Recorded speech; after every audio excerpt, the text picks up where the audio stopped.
कुल्टी के चपका में नशीले पदार्थ बेचने वाले युवक को स्थानीय लोगों ने पकड़कर खंभे से बांधा।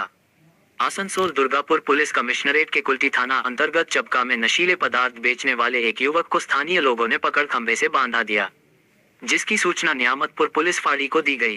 पुलिस ने उक्त युवक को रेस्क्यू कर फाड़ी ले गई। नशा बेचने वाला युवक का नाम सैफुल बताया जाता है, जो लक्ष्मीपुर चपका क्षेत्र में अवैध ड्रग्स का धंधा करने वालों सप्लाई करने का कार्य करता है। स्थानीय तृणमूल के वरिष्ठ नेता बच्चू राय ने कहा, अगर पुलिस प्रशासन चाहे तो क्षेत्र से सभी अवैध कार्य की गतिविधियों पर लगाम लगाया जा सकता है। इसके पहले भी कुल्टी क्षेत्र में कई जगह गांजा ड्रग्स की खेप को सूचना के आधार पर पकड़ा है। শুনুন, আমাদের কাছে যে খবর আছে সেটা হচ্ছে আসানসোল শিল্পাঞ্চলে, শুধু এখানে বলে না, আসানসোল শিল্পাঞ্চলে ব্যাপক হারে ড্রাগসের কারবার চলছে। সেটা পুলিশ প্রশাসনের নজরে আছে এবং পুলিশ প্রশাসন আপনার গাঁজা থেকে আরম্ভ করে অনেকবার একাধিক জায়গায় অনেক রেড করে অনেক কিছু বাজেয়াপ্তও করেছে। তো সম্প্রতি যে ঘটনাটা যেখানকার আজকের এখানকার চপকার যে ঘটনাটা, সেটা এখানে জনৈক এক রাজেশ বলে আছে, জনৈক এক ময়না বলে কোনো মেয়ে ছেলে আছে, তারা দীর্ঘদিন ধরে ড্রাগসের কারবার করছে। সেটা পুলিশ প্রশাসন ভালো করে জানে। আমি জানি না কেন তারা ড্রাগসের কারবারটাকে বন্ধ করতে পারছে না।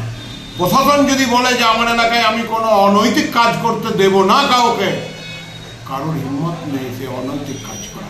আমি জানি না কেন হচ্ছে। এখানে যুব সমাজ যেটা আছে, এই যে আপনার 18 বছর 19 বছর 16 বছর 15 বছরের ছেলেরা, 20-22 বছরের ছেলেরা এই যে ড্রাগস আপনার অ্যাডিক্টেড হয়ে যাচ্ছে, এটা আগামী দিনে আমার সমাজের পক্ষে খুবই ক্ষতিকারক। আমি আপনাদের চ্যানেলের মাধ্যমে প্রশাসনের সর্বকর্তার দিকে আমি অনুরোধ করব অবিলম্বে যাতে এই ড্রাগসের কারবারটা চপকা, দিশা, আকনবাগান, নবীনগর অঞ্চল, নিয়ামতপুর, তারপরে এখানে যে আপনার কি বলে যে স্কুল আছে হসপিটাল, কুমারডিয়া হেলথ সেন্টার হসপিটাল, এই যে তার পাশে দেখুন একটা অত বড় বেলরুই হাই স্কুল আছে, এইদিকে জলদি স্কুল রয়েছে, এইদিকে আপনার এতগুলো স্কুল প্রতিষ্ঠান রয়েছে।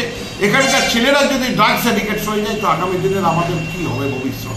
আপনাদের চ্যানেলের মাধ্যমে একটাই অনুরোধ প্রশাসনের কাছে, সর্বকর্তা বিনয়ীদের কাছে, অবিলম্বে ড্রাগসের কারবারিদের উপর অবিলম্বে কড়ায় একবারই পদক্ষেপ নিন, যাতে ওদের যে পদক্ষেপটা আপনারা নিচ্ছেন সেই পদক্ষেপটার জন্য আগামী দিনে যারা ড্রাগসের ব্যবসা করে তারা যেন চিন্তিত করে, চিন্তায় পড়ে যেন যায় এই যদি আমি এই কারবার করি তো আমাদের এরকম সাজা হতে পারে।